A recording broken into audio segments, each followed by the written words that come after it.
Bonjour, aujourd'hui nous allons faire un débat spécial Covid et économie landaise. Pour cela, j'ai la chance d'avoir Monsieur Christian Lafond, président du MEDEF des Landes, et Monsieur Boris Vallaud, député des Landes. Alors je vous ai mis en deuxième pour une raison simple, c'est qu'en plus d'être député des Landes, à l'Assemblée parlementaire, vous êtes vice-président du Covid, de l'Assemblée, comment on dit, de la commission d'enquête parlementaire sur la gestion du Covid, en effet. Voilà, donc vous êtes vraiment au cœur du Covid.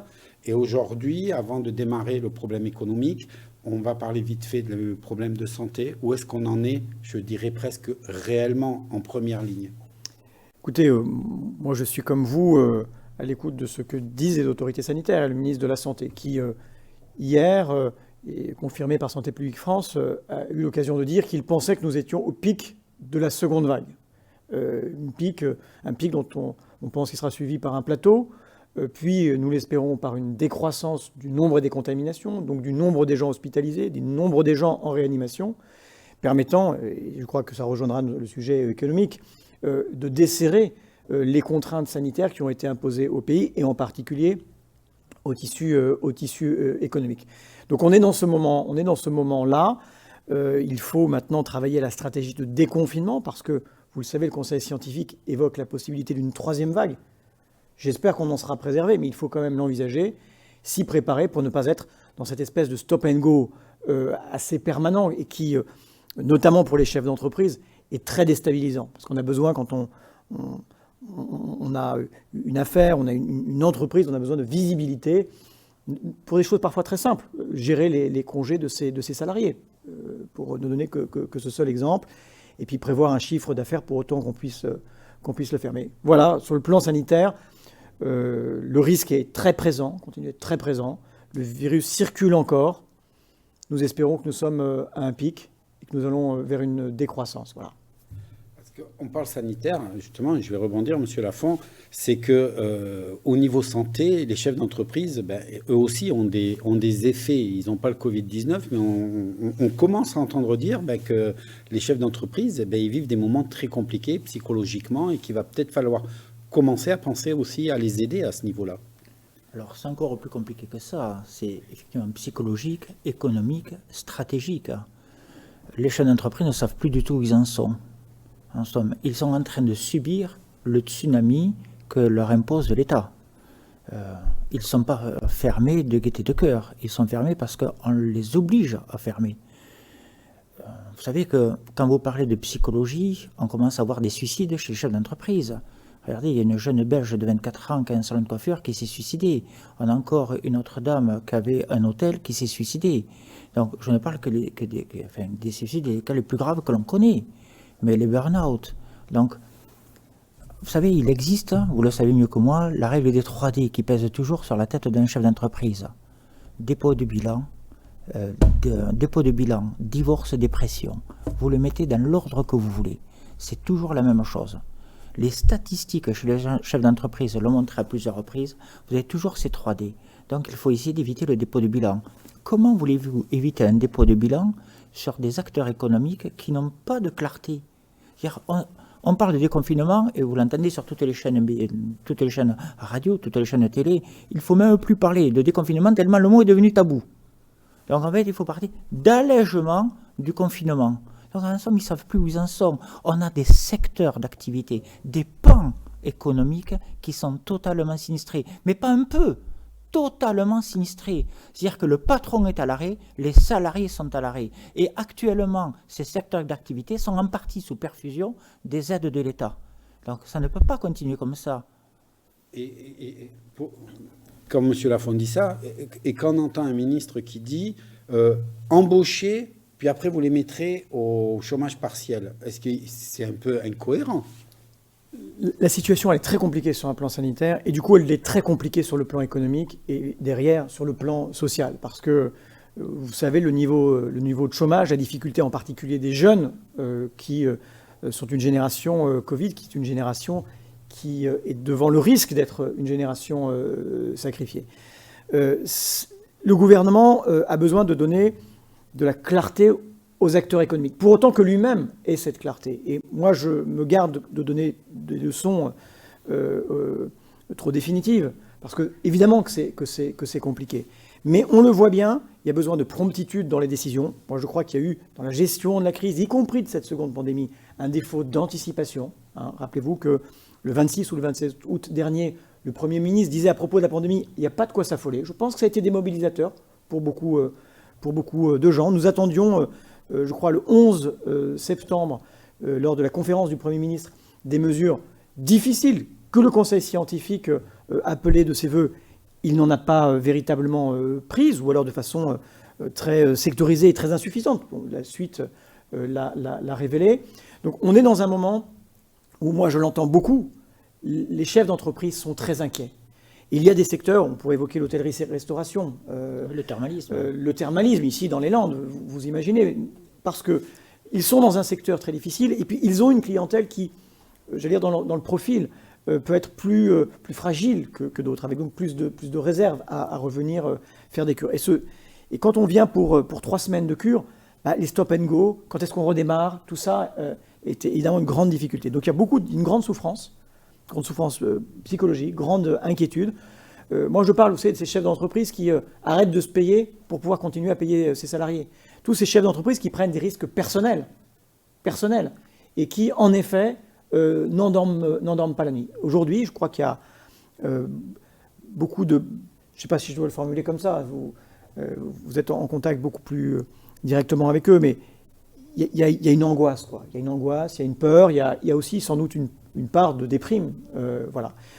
Donc il faut, si les mesures sanitaires le peuvent, des allègements des mesures sanitaires. Je dis bien si la situation sanitaire l'autorise, parce que si on doit avoir un 3e confinement, à la faveur d'une 3e vague, je crois qu'on aura tous perdu sur le plan économique et social. Mais surtout de la visibilité, des filets de sécurité, et surtout des filets de sécurité adaptés aux petites et aux moyennes entreprises. Le plan de relance du gouvernement, l'Institut des politiques publiques en a fait l'évaluation, dit d'une certaine manière, c'est beaucoup d'argent, mais il rate sa cible. Il concerne essentiellement les très grosses entreprises, d'ailleurs qu'elles aient eu à souffrir ou pas du confinement et de la crise économique. Les impôts de production, suppression de 20 milliards d'impôts de production sur 2 ans, ça ne va pas concerner les TPE et les PME. Ça va concerner, pour 65% de son volume, les entreprises, les très grandes entreprises et les ETI. Et j'allais dire, c'est même que quelques très grandes entreprises qui vont capter la majorité de cela. Là, on est dans un moment d'inquiétude. Est-ce que le chiffre d'affaires perdu sera rattrapé? Est-ce que les entreprises qui ont bénéficié du PGE, du prêt garanti par l'État, vont pouvoir le rembourser? On n'en connaît pas toujours les taux, ce qui est quand même aussi là une source d'inquiétude. Je pressens que nous ne sommes pas au bout de la crise économique et sociale et qu'il faudra, le gouvernement a beaucoup fait, je le reconnais, mais il faudra aller plus loin. Parce que pour l'instant, ça n'est pas suffisant, ça n'est pas bien ciblé. Il y a, moi j'allais dire, et ça n'a rien de péjoratif dans ma bouche, les petits qui sont assez largement oubliés, les plus précaires des Françaises et des Français, les plus petits, les plus fragiles, des entrepreneurs. Et il faut une réponse pour cela. Alors, vous, en tant que représentant justement de ces entreprises, qu'est-ce que vous attendriez, parce qu'est-ce que vous êtes déjà d'accord sur le fait que ce fameux plan de 100 milliards, je sais qu'on s'était rencontrés il n'y a pas longtemps et qu'on en avait parlé, qu'on en entendait beaucoup, mais déjà vous aviez un peu dit, si ma mémoire est bonne, que ces 100 milliards, ça n'allait pas concerner beaucoup d'entreprises. On est en plein dedans. Les petites entreprises ne voient rien arriver. Je reprends ce qu'a dit bien évidemment le député Boris Vallaud, mais sur les 100 milliards, donc, vous savez, c'est 30, 30 et 35, enfin 30, 35 et 35. Oui, c'est pas 100 milliards. Très bien, tout de suite. Donc c'est divisé en 3 parties, quoi, bien évidemment. On sait qu'il y a de l'argent qui sera disponible immédiatement, comme les fonds de solidarité, comme le report des charges, comme le chômage partiel, bien évidemment, c'est l'argent disponible. Et nous ne sommes pas dupes, les chefs d'entreprise, il y a aussi de l'argent de communication politique, sur laquelle il va être extrêmement compliqué de pouvoir accéder à ces aides. Vous savez, on a l'impression chaque fois que l'on ne coche jamais l'ensemble des cases pour y accéder, quoi. Vous savez, donc bon, c'est assez compliqué. Je reviens sur les grandes entreprises et permettez-moi ensuite de parler des petites sociétés. C'est vrai que les entreprises vont être extrêmement aidées. Les grosses entreprises vont être extrêmement aidées, notamment, vous le disiez, sur les impôts de production. Mais on a besoin aussi qu'elles soient aidées Parce qu'une très grosse entreprise fait travailler des centaines de PME. Une grosse entreprise fait travailler des centaines de TPE. Une grosse entreprise fait travailler des centaines, voire des milliers de salariés.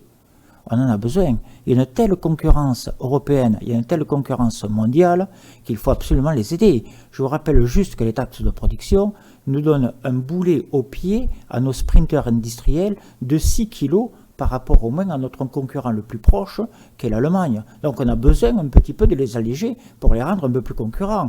Je vois d'ailleurs le ministre de l'économie disait que c'était une aberration d'avoir ces taxes de production. Et on ne nous en allège que de moitié. Concernant les PME, les TPE, c'est vrai que je vous rejoins, M. Boris Vallaud, quand vous dites, ils sont un peu oubliés. C'est-à-dire que même ce fonds de solidarité, même ce chômage partiel, c'est important, sinon ils seraient tous fermés. Mais ce n'est pas ça dont ils ont besoin. Ce dont ils ont besoin, c'est de travailler. Un chef d'entreprise n'est pas né pour être sous la tutelle de l'État. Un chef d'entreprise n'a pas créé sa société à travers un rêve qui s'est concrétisé en projet pour être sous la protection de l'État. Un chef d'entreprise a besoin de bosser. C'est ça dont on demande. Il faut nous laisser travailler. Alors que la première pandémie, effectivement, on était tous salariés. Bien évidemment, c'est le premier tsunami que l'on a reçu. Mais depuis, on s'est organisé. Il y a eu des protocoles de déconfinement qui ont été appliqués dans tous les commerces et même dans toutes les industries. Partout, les chefs d'entreprise ont été les bons élèves de l'application de ce protocole de déconfinement. Vous savez que dans le document unique, dans le Code du travail, il y a le document unique d'analyse des risques qui impose aux chefs d'entreprise de garantir la sécurité de ses travailleurs et bien évidemment aussi de ses clients. Donc à travers le protocole, les chefs d'entreprise ont été les bons élèves. C'est pour ça que c'est une incompréhension totale qu'on puisse être refermé actuellement. C'est une incompréhension. Juste deux arrêts complets donc de fermeture des commerces. Le premier avant l'été, qui est une pré-saison énorme, et le second, la pré-saison de Noël, qui est la deuxième saison la plus importante des commerces. Donc, 75% des petits commerces réalisent, écoutez bien, 85% de leur chiffre d'affaires du 1er novembre au 15 décembre. Vous savez que Amazon, j'ai écouté ce matin ça à la radio, Amazon est devenu l'homme, bien évidemment, le plus riche du monde, mais est devenu l'homme le plus riche de toute l'histoire de l'humanité. Et en 1 an de confinement, il a fait plus de progression que les 6 dernières années. Il ne paye pas 1 centime d'euro d'impôt sur notre territoire. C'est absolument inadmissible. Et il y a aussi, au niveau de tous ces, une incompréhension, voire même un sentiment d'injustice, parce qu'on leur dit il ne faut pas qu'on vienne dans vos magasins pour être contaminé, et à côté de ça, on va laisser les grandes surfaces ouvertes, alors qu'elles peuvent faire du click and go comme les autres. Elles ont même des grands services de drive.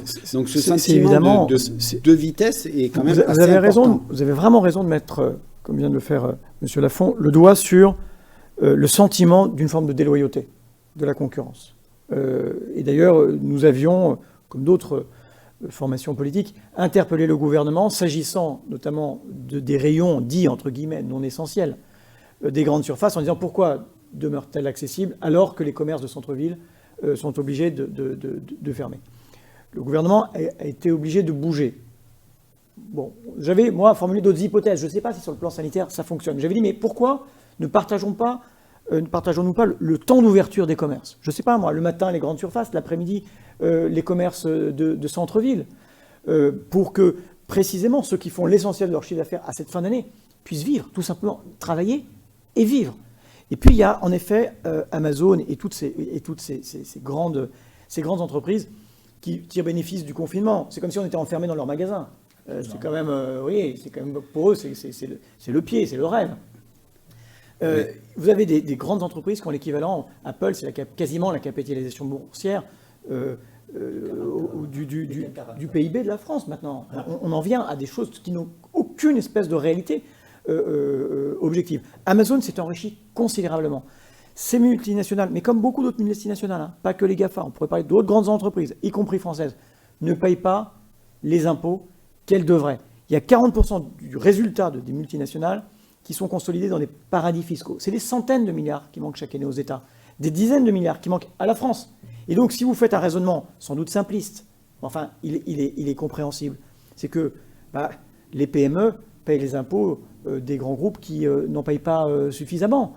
Et donc, il y a besoin de la loyauté de la concurrence. Et nous avons déposé une résolution à l'Assemblée nationale, nous avons écrit au Premier ministre pour dire nous avons besoin de taxer notamment Amazon pour alimenter ce qui viendra en soutien financier du petit commerce. Donc on réitère ces propositions-là, on a formulé des amendements. Moi j'avais déjà à 2 reprises, sans succès, mais enfin c'est parfois le sort quand on est dans l'opposition, fait des propositions pour taxer le chiffre d'affaires là où il est réalisé. Parce que quand vous voyez que les entreprises américaines déclarent faire plus de chiffre d'affaires en Irlande qu'aux États-Unis, en France, en Allemagne et au Japon réunis, vous comprenez bien qu'il y a un truc qui ne marche pas. Donc ça manque à nos services publics, ça manque à nos écoles, ça manque à nos hôpitaux, et on sait à quel point c'est important aujourd'hui. Donc la loyauté de la concurrence, que chacun puisse vivre de son travail. Amazon, quand Amazon prétend créer un emploi, il en est détruit 2 à 4 dans le commerce de détail. Est-ce que c'est un modèle qui est soutenable ? Je ne crois pas. Mais est-ce que le paradoxe, c'est que si Amazon gagne de l'argent, c'est qu'il a des clients. Donc comment on pourrait faire pour faire comprendre, je dirais, à ces clients-là, parce que c'est aussi ça, c'est que pour qu'ils travaillent, il faut qu'on achète chez eux. Comment on pourrait faire comprendre à nos Français, à nos Landais, qu'à chaque fois qu'ils commandent sur Amazon, à chaque fois qu'ils commandent à ces discounts, en réalité, ils appauvrissent leurs petits commerçants qui aujourd'hui subissent et qui essayent d'être là pour qu'ils soient soignés. Donc, pour répondre à votre question, et juste même avant d'y répondre, permettez-moi de dire que, bien évidemment, il y a les GAFA, mais il y a les BTX, tous les groupes chinois qui se font aussi la part belle, n'ayez crainte. Voilà, on ne les entend pas, mais ils gagnent autant d'argent, quoi. Vous savez, je ne vais pas citer d'ailleurs, je m'abstiendrai de citer leur site, le concurrent d'Amazon chinois, pour ne inciter personne, mais qui gagnent autant d'argent qu'Amazon, quoi. Voilà. Comment inciter les locaux, même les Français, à consommer local, quoi. D'abord, rouvrez le commerce. Continuez à fermer les commerces. Où voulez-vous qu'ils achètent ? Quand, vous savez, les gens ont toujours peur qu'il manque le dernier jouet, la dernière génération de jouets à leurs enfants. Qu'est-ce qu'ils font ? Si vous avez les commerces fermés, par le stress, ils commandent sur les plateformes. Alors, il faut rouvrir les commerces. Alors, Monsieur Boris Vallaud, tout à l'heure, disait donc quelques préconisations pour l'ouverture des commerces, mais le MEDEF en a fait tout autant aussi légitimes, qui ne sont pas entendus, ou difficilement entendus. La priorité est la santé de nos concitoyens, telle est en tout cas la politique générale de notre gouvernement. Elle n'est pas basée sur l'économie. L'économie, c'est des centaines de milliers. On a l'impression de jouer presque au Monopoly avec les chefs d'entreprise. Et vous savez, lorsque je parle à un chef d'entreprise qui est actuellement fermé, je ne dis pas, tout à l'heure on parlait de la situation psychologique, je n'en parle pas tellement c'est horrible, mais il ne sait même pas comment aller chercher les aides.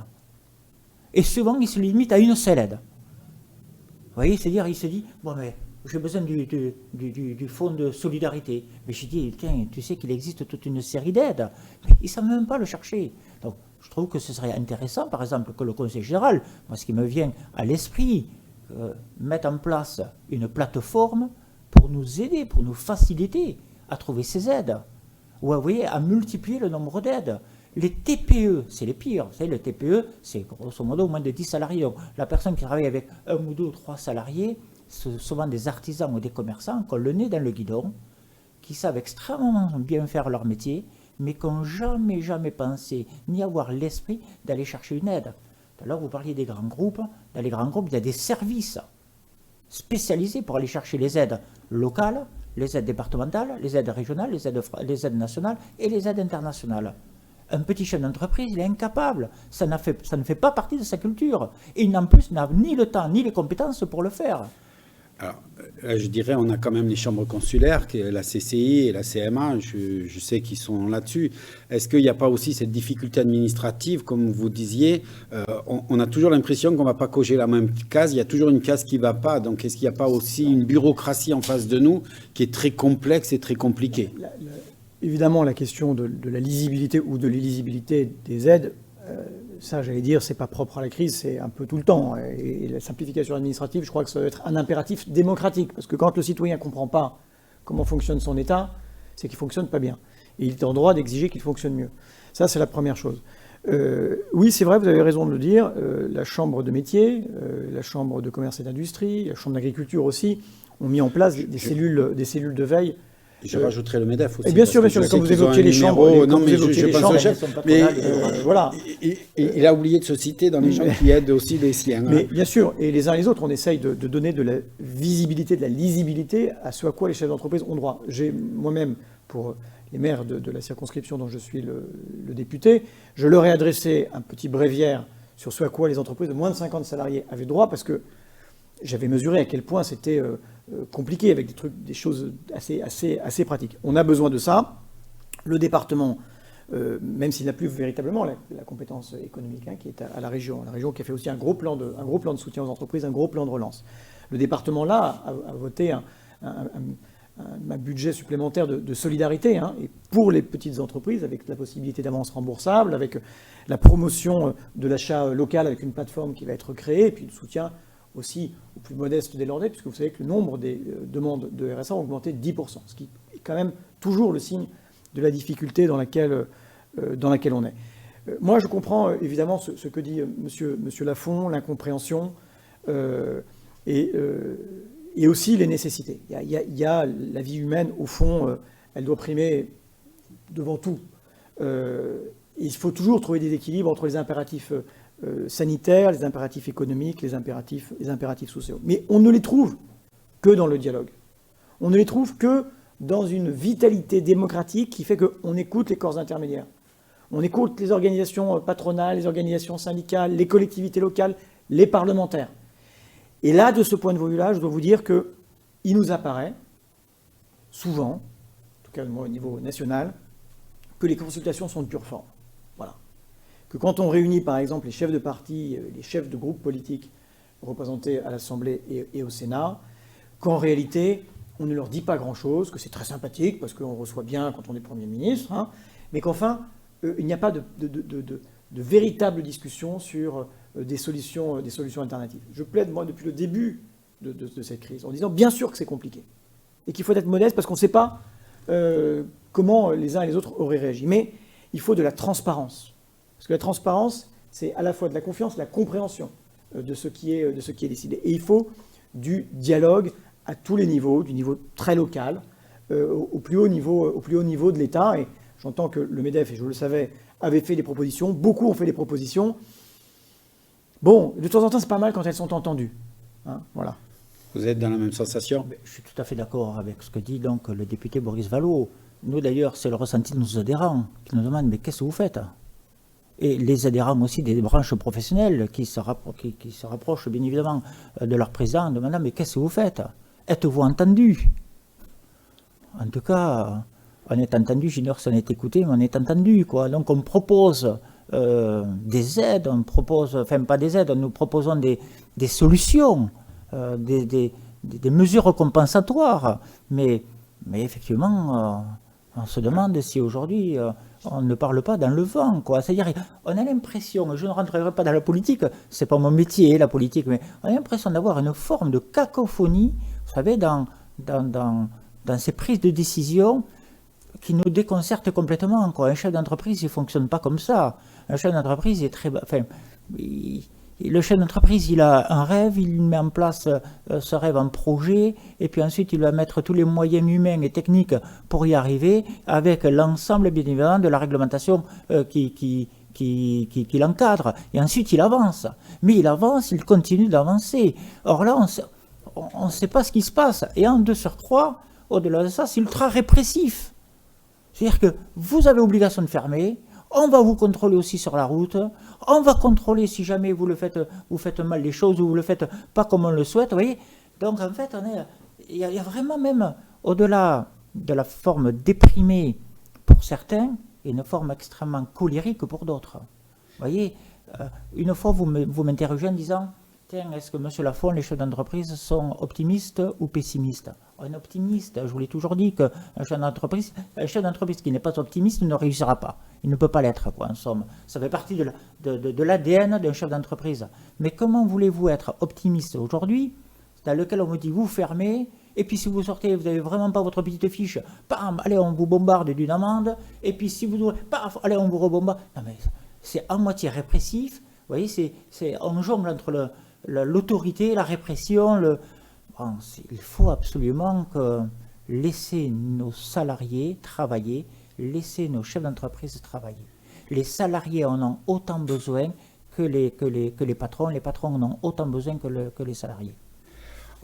On arrive, parce qu'on parle des patrons, mais on pourrait dire la même chose des salariés, comme vous faites allusion, à ce ras-le-bol et cette incompréhension, parce que, comme vous dites, répression, répression, répression, et on ne cherche pas de solution qui pourrait nous amener à d'autres résultats, parce qu'on arrive à un moment phare pour les Français, on est à un mois des fêtes, et là, il va bien falloir faire quelque chose. On parlait des gens sinistrés, le thermalisme, le tourisme ici. Il y a un autre tourisme qui va en prendre a priori plein la figure, c'est le ski. Et comment faire justement pour que ce gouvernement, et comment vous peut-être politiquement, et comment vous en tant que chef d'entreprise, vous pouvez intervenir pour arriver à les faire bouger, parce qu'ils ne se rendent pas compte qu'en bas, il y a un vrai mouvement de grogne qui arrive. Alors, je veux croire qu'ils l'entendent quand même, parce que sinon ce serait très inquiétant. D'abord, vous dire comment on travaille quand on est parlementaire, et parlementaire dans une situation particulière qui est parlementaire de l'opposition. Donc, on n'a pas spécialement l'oreille de l'exécutif. D'abord, pendant tout le premier confinement, on a eu, chacun dans nos circonscriptions, des contacts étroits avec des chefs d'entreprise, avec leurs représentants, et nous avons fait remonter aux ministres concernés des courriers d'alerte appelant l'attention sur tel ou tel dispositif, son insuffisance, son défaut de ciblage. On a formulé dans les projets de loi de finances rectificatifs successifs des propositions pour que le gouvernement se saisisse de sujets qui nous remontaient. J'évoque par exemple la responsabilité des assurances sur la garantie de perte d'exploitation, qui ne me paraît pas être un sujet encore réglé aujourd'hui. Et ça, je suis encore interpellé très fortement. Donc on fait ça, on formule des propositions. C'est-à-dire que moi, l'exigence que je me fais, c'est de ne pas formuler de critiques.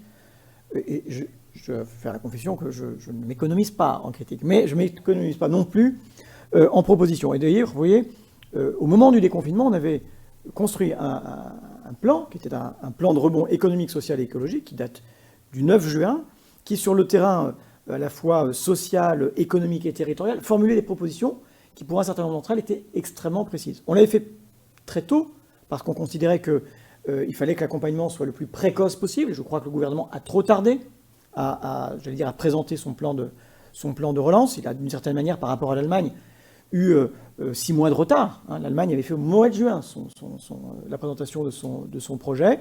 Et donc, c'est ce que nous continuons de faire dans le moment que nous traversons. Donc, le gouvernement consulte. On verra ce qu'il en sort. Là, il y a beaucoup de commerçants qui sont dans l'attente, dans l'expectative, qui ont besoin de savoir. Ils ont besoin de visibilité, je crois, d'abord, pas être toujours dans une forme de tergiversation, même si la situation, et je le redis, sur le plan sanitaire, est compliquée. Donc il entend la colère, il entend l'impatience, il entend aussi la peur que peut susciter l'épidémie elle-même. Est-ce qu'il l'entend suffisamment? De mon point de vue, je l'ai déjà dit, sur un certain nombre de plans, il ne l'entend pas assez. Il ne l'entend pas assez, il n'anticipe pas assez ce que va être, pour un certain nombre de chefs d'entreprise, j'allais dire, le desserrement du garrot. Parce qu'il y aura une fin à l'activité partielle. Il y aura une échéance où il faudra rembourser ses dettes fiscales et sociales et les prêts garantis par l'État. Et que là, je crois que ce sera la vérité des courses. D'une certaine manière, ce qui a été fait par le gouvernement et qui est quand même massif, c'est une sorte de piqûre de morphine. Mais comment le malade va se réveiller? Et je crois que c'est ça qu'il faut qu'on arrive à anticiper dans le débat avec les organisations patronales, avec les organisations syndicales, parce que les salariés et la défense de l'emploi doit être une de nos préoccupations majeures. Et puis tout cet argent dépensé, viendra le moment où il faudra se poser la question de savoir comment et qui le rembourse. Et là aussi, nous formulons des propositions, et vous ne vous en étonnerez pas. On demande à ce que le remboursement se fasse dans plus de justice fiscale. C'est-à-dire que ceux qui peuvent faire des efforts fassent des efforts de solidarité. Voilà, je crois que c'est important parce que Sinon, on a des risques de dislocation quand même du pays. Vous le voyez, les tensions, la colère parfois, la lassitude, le découragement gagnent du terrain. Je crois que ce n'est pas un hasard si hier, le ministre de la Santé a évoqué la détresse psychologique de beaucoup de Françaises et de Français consécutive à ce confinement. Au niveau MEDEF, justement, au niveau patronal, comment vous voudriez que les prochains jours, semaines, mois se mettent en place? Qu'est-ce que vous voudriez que l'État réponde et vous donne un carnet de route? Nous, le MEDEF, on a élaboré des plans de relance auprès du ministre de l'économie et une série de solutions pour la réouverture rapide de l'ensemble des commerces sur le territoire français.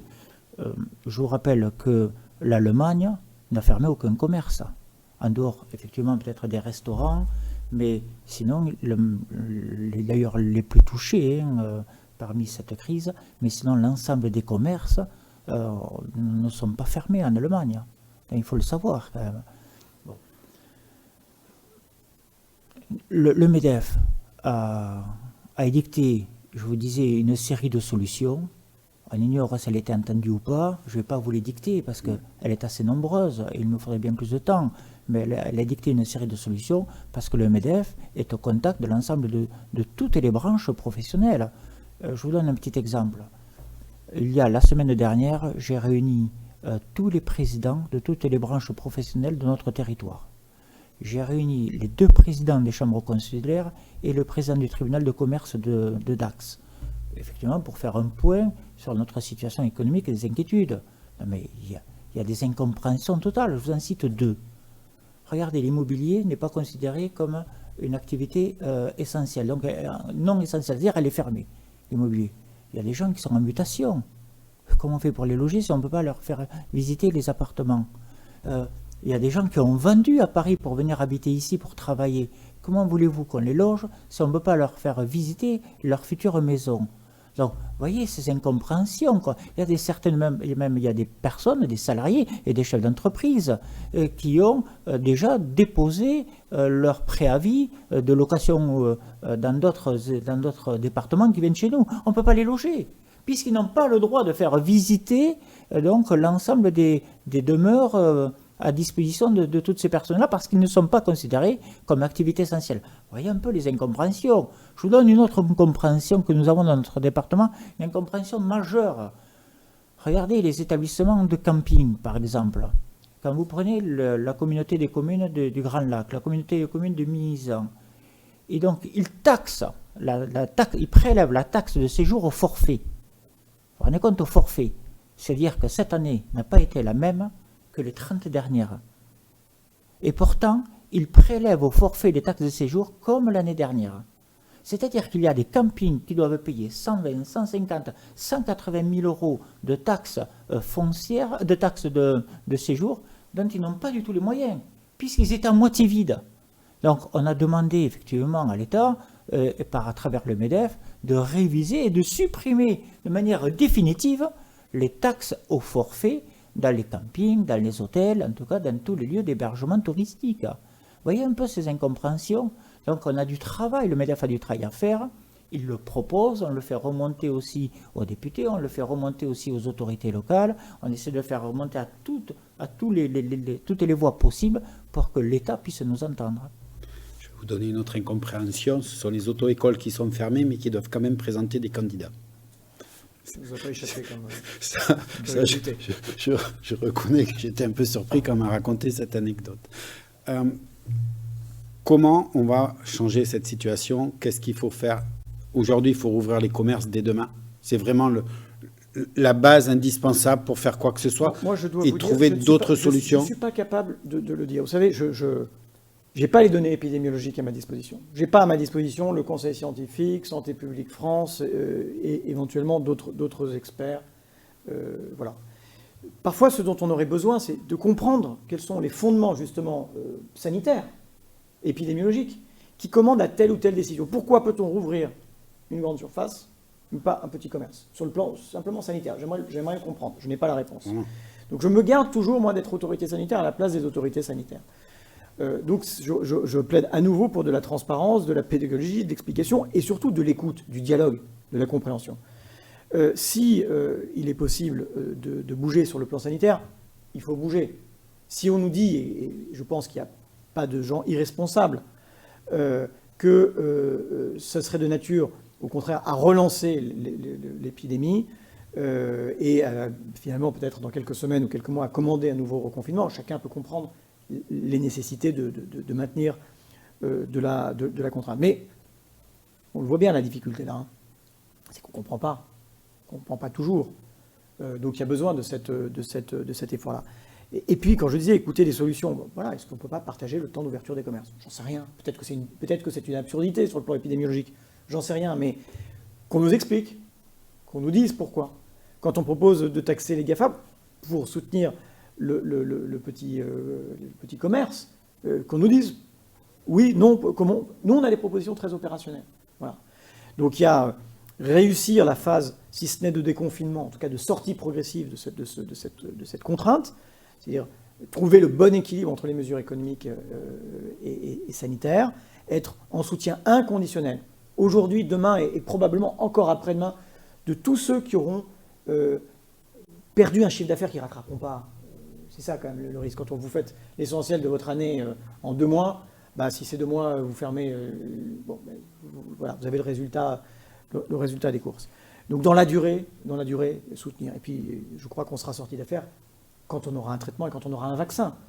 Voilà. Et de ce point de vue-là, il faut que les uns et les autres, les Français qui parfois ont quelques inquiétudes, retrouvent la confiance dans la science, dans la parole d'un certain nombre de gens qui cherchent, qui semblent trouver aujourd'hui des solutions qui nous permettront à nouveau, je l'espère, de vivre normalement, parce que enfin, on voit bien qu'on est des animaux sociaux, on se manque quand on est enfermé, quand on est privé de la possibilité d'aller faire des courses, de se retrouver dans des moments de convivialité. Ici, les associations. Franchement, on a été dans les associations. On a été quand même tout l'été là un peu orphelin de toutes les fêtes, de toutes les courses, de tous les repas divers et variés, de ces rencontres qui font la vie.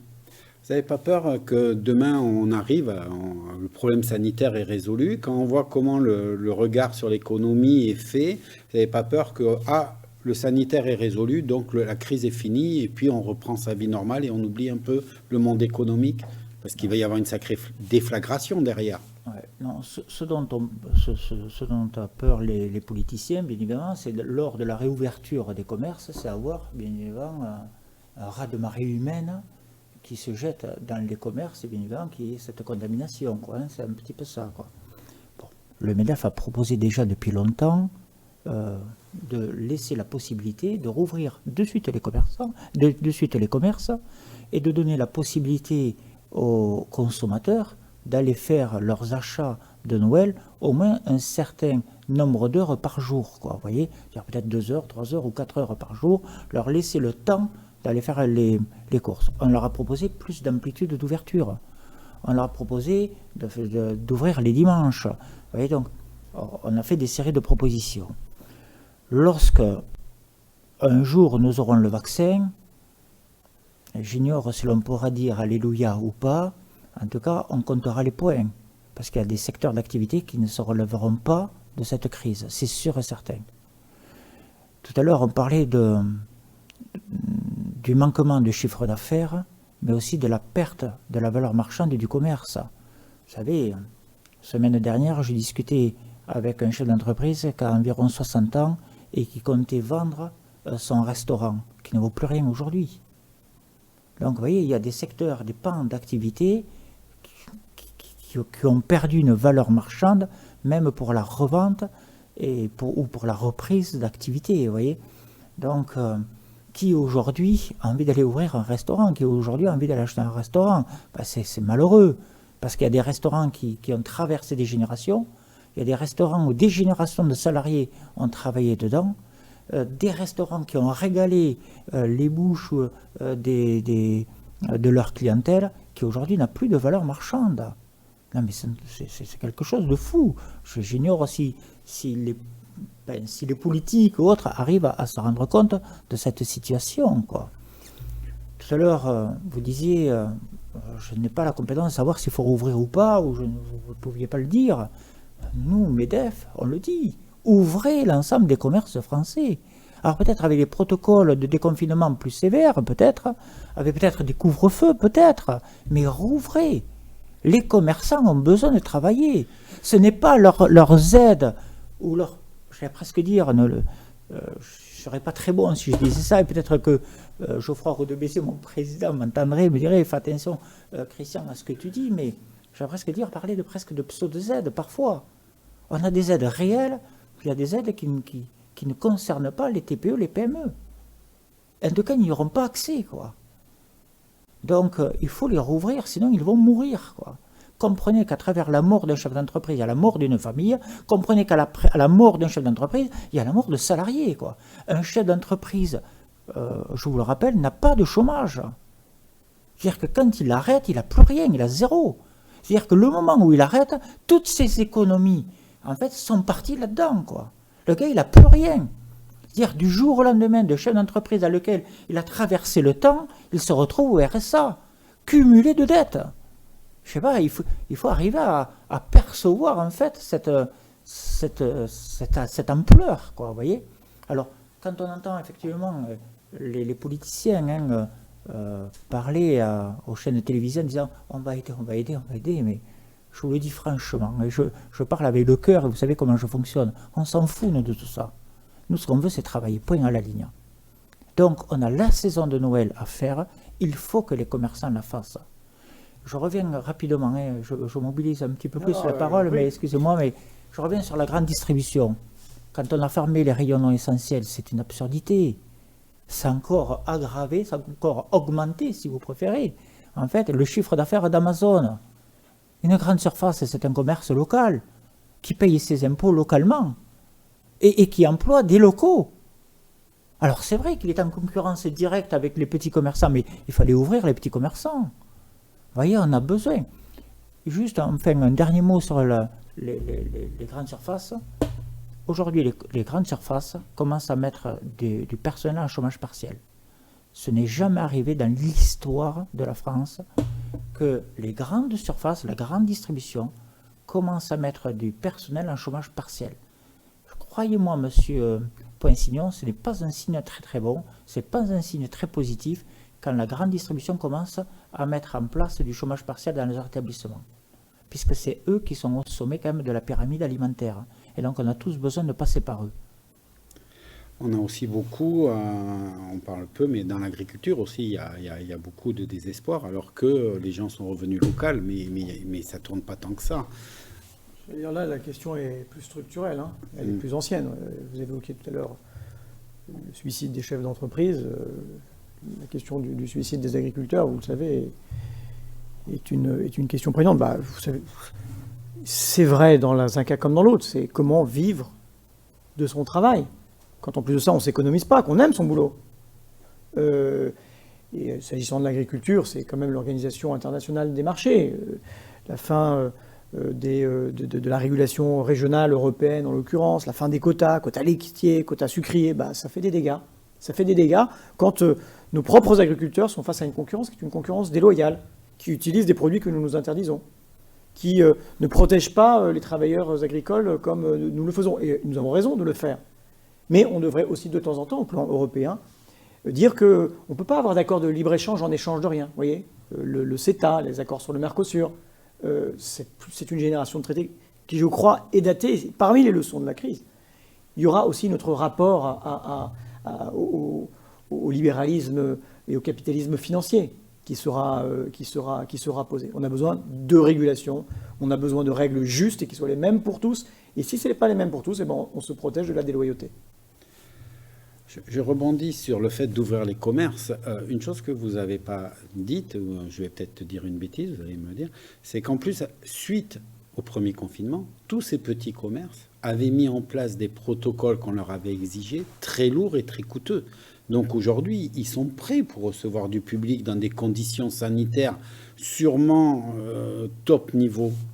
Monsieur Poinsignon, c'est ce que j'ai abordé en tout début d'interview. Je vous disais que les chefs d'entreprise sont les bons élèves de ce déconfinement, quoi. En tout cas, ce sont les bons élèves de l'application de ces protocoles de sécurité, quoi, de déconfinement.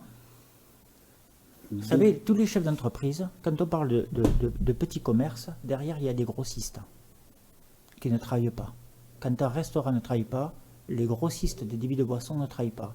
Quand les magasins de jouets ne sont pas ouverts, les grossistes de magasins de jouets ne sont pas ouverts. Quand un hôtel est fermé, les blanchisseries sont fermées. Vous voyez donc, c'est des séries entières comme ça, ce sont des chaînes entières comme ça qui sont impactées. Les commerces, petites, moyennes et pas fort grosses, ont été impactés par les gilets jaunes, par les problèmes, les manifestations liées à la retraite, par le terrorisme, par actuellement maintenant ce confinement, quoi. Vous voyez, depuis, on va dire, 2 ans, la série noire que subit le chef d'entreprise. Et chaque fois, on les empêche de travailler. Donc, il faut absolument qu'à un moment donné, l'État nous donne l'autorisation de bosser, qu'est-ce que je vous dis ça. Donc, donnez-nous, je m'adresse, peut-être, je me permets de m'adresser directement à Emmanuel Macron directement. Voilà, directement. Donnez-nous la possibilité de travailler. Nous en avons vraiment besoin.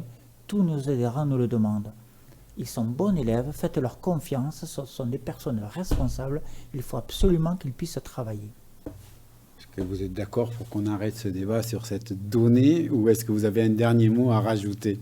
Non, mais d'abord, vous remercier pour cet échange, moi, que j'ai trouvé intéressant. Et puis, même si j'en ai plus souvent qu'à mon tour, malheureusement, le témoignage, vous avez, je crois, parfaitement rendu compte de ce que vivent en ce moment les chefs d'entreprise. Et nous allons maintenant, dans les jours qui viennent, avoir des éléments de réponse, puisque je crois que le président de la République doit à nouveau s'exprimer la semaine prochaine. Donc espérons, compte tenu de ce qu'a dit Santé publique France hier, du pic pandémique que nous aurions atteint, qu'il y ait un peu de lumière au bout du tunnel.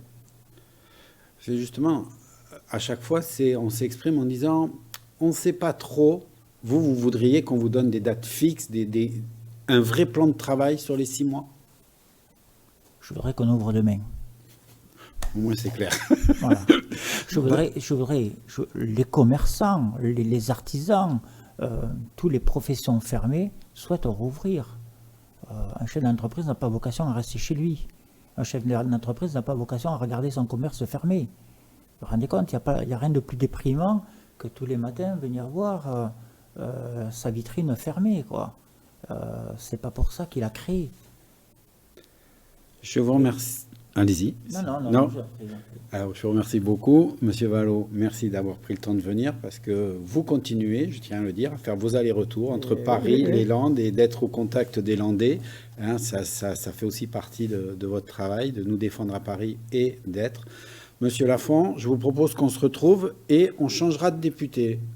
Donc, on a pris le parti que Monsieur Lafont interroge aujourd'hui Boris Vallot, demain Fabien Lenné et après-demain Lionel Cos. Comme ça, vous aurez la possibilité d'interpeller tous ces gens qui nous représentent à Paris. Parfait, je vous remercie de cette idée intéressante de nous faire rencontrer l'ensemble des députés. Je suis très heureux aussi d'avoir rencontré le député Boris Vallot. Merci beaucoup. Donc aujourd'hui, c'était Boris Vallot et Monsieur Lafont, Christian Lafont. À demain pour une nouvelle série. Au revoir.